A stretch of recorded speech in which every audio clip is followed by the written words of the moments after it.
In today's video, I'm going to teach you how to set up permissions and groups in Metabase. By the end, you'll know how to create groups, add members, and fine-tune both data and collection permissions so everyone has the right level of access. Start by opening your browser and searching for Metabase. From the results, click the official Metabase site and log in to your workspace. Once you're in, look for the gear icon in the top right corner. That's your entry point to settings. Click it, then go to admin settings. If you don't see the gear, you may need admin rights to continue. Inside admin settings, head to People, then open Groups. This is where you organize users by function, department, or responsibility. Click the plus. Create a group button and give your group a clear, descriptive name so it's obvious who belongs there and what they can do. Next, click the name of the group you just created to open its details. Choose Add Members to include people on the team. You can add or invite them using their email addresses.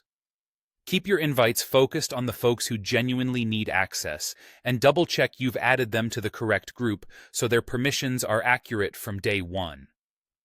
Now let's set what the group can access. Go to Permissions, then Data. Select the group you want to configure. For each database you see, choose the appropriate level of access. No access completely blocks the database. Query Builder only lets users explore data with Metabase's visual tools, but not write SQL.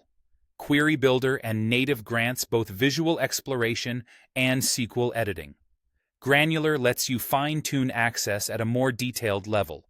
If you choose Granular, click into the database, find the relevant tables, and set each table's access level for the group.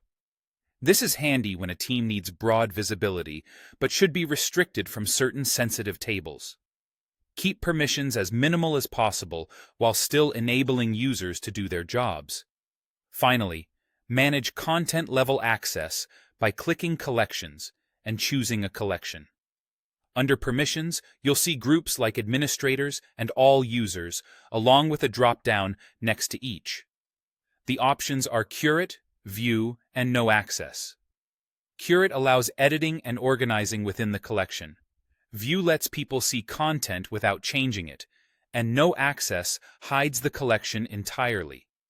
Select Curate only for trusted editors who maintain dashboards and questions. Otherwise, use View to keep things safe and consistent. That's it.